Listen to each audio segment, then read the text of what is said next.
What's up, guys? Welcome to another, but first, coffee. Today, a little something different. I'm going to be making some Turkish coffee. That's right. Yeah, Turkish coffee. Well, how I first learned about it was years ago when me and my wife first moved into our first place. I only had a single cup coffee maker, and I was a coffee addict already from the get-go, and I wanted to make multiple cups. So I looked up different ways to make coffee, specifically like on a stove top. Learned about cowboy coffee. It's called, it's just like stovetop coffee, like the cowboys used to do it. They just take a pot, throw the coffee in, heat it up in the water, let it brew in there over a campfire or whatever, or on a stove.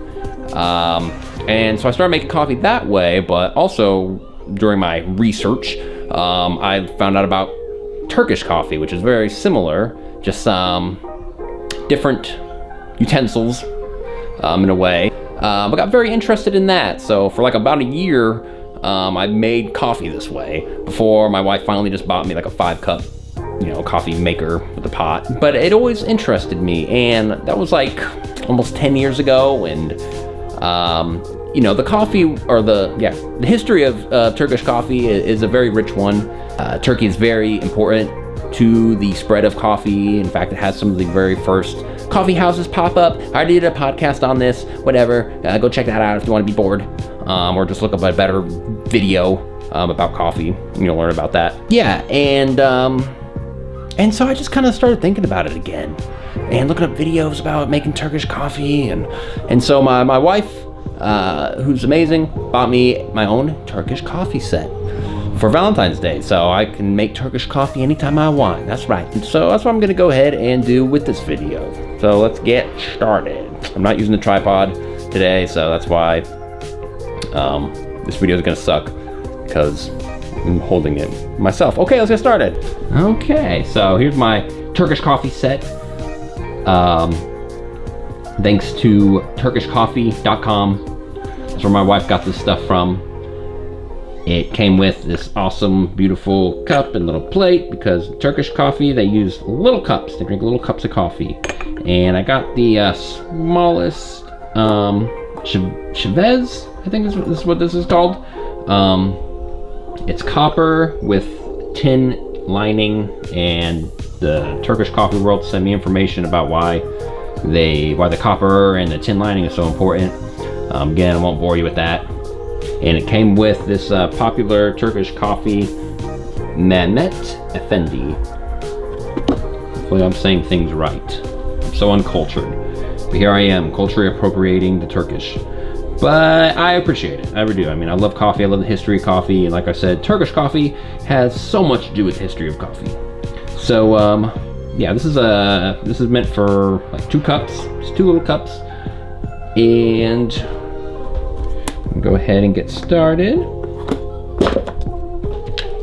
Like always, I'm just using the last bit that I have here for my video. It's very, very fine, the finest grind ever, I think. Even past espresso, which actually this stuff is perfect for espresso if you have an espresso maker. We'll go ahead. I recommend a scoop per cup, since they're little cups. So we'll do 2. And what you're gonna do, nice heapful, as they say. It's a beautiful light brown. Like I said, very fine. So I guess it's more like a lighter roast, and it's good. It's good stuff.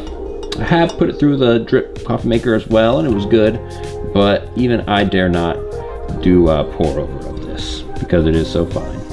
So we can take 2 heapfuls, whatever, spoonfuls, and then fill it with water.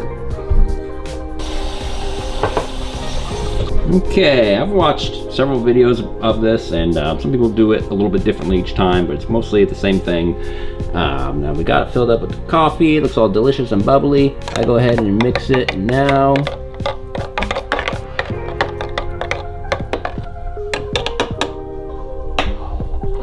looking like that. Fire up the flame to, well, you know, almost medium. Put it on there. It's got this wonderful handle that makes it just so easy to do this. And we're gonna let this sit like this for a couple minutes and be back. Okay, it's been about 2 or 3 minutes here.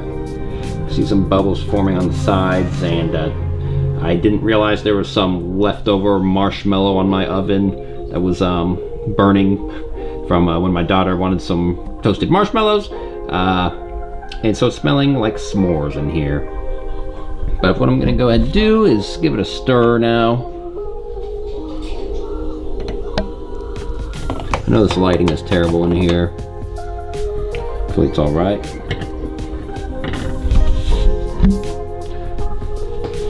Now it's nice light brown crema on top. And this part is very important. I feel like I do this different every time, almost, just a little bit. Sometimes I wait for it to heat up a little more, but you can see a little bit of bubbles there.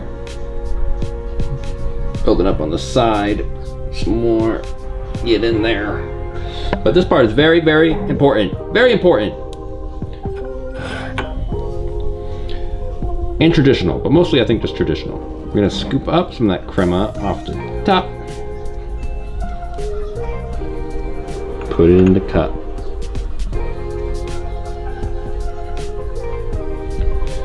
Go ahead and give it another stir. I do 2 stirs.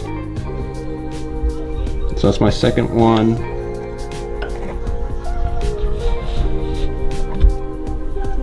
And then kind of let it sit again for like a couple minutes until it starts to foam up some more. Now it's very important that we stick around, as I've learned, and many people have learned, that when you walk away from Turkish coffee, sometimes for too long, you come back and it's overflowing everywhere and burning all around your oven. Oh, there we go. Started coming up. Just turn the heat way down. That was close, actually. Not paying attention. And there you have it. You can see kind of started to. This lighting is terrible. It's a little dark and bubbly on the side there. You can go ahead and stir it one more time. Now let's see how it's nice and foamy. Looks delicious.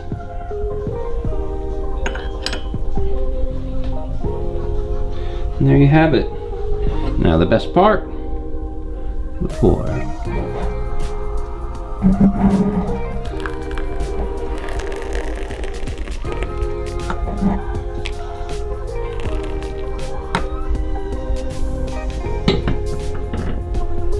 There you go.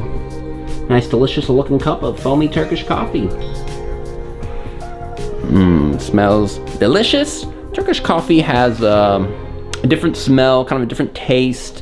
Definitely like a, I don't know, it's more cooked in a way. Not burnt unless you've done it, you know, brewed it too long. A little more roasty. But also, it's still got some nice tanginess to it that kind of reminds me of like an espresso. But yeah, it shouldn't smell too burnt though, or else you probably brewed it too long, and I've done that before. But yeah, definitely let this cool down because it's very hot at first. Another thing I love about Turkish coffee, again, is just the wear, the cups and the plates and stuff, and just the beautiful artwork seems to be a big part of it. But yeah, get yourself a Turkish Delight, which I've yet to have one of those either. Again, I got this stuff all from TurkishCoffeeWorld.com. Not sponsored. It's just it's cool that it's all in one place. I think they're based out of California, and they're not even in Turkey. Yeah. So that's how you make some Turkish coffee. Pretty simple, pretty easy. Hope this was a good video. It's not a review, but I will take a sip here.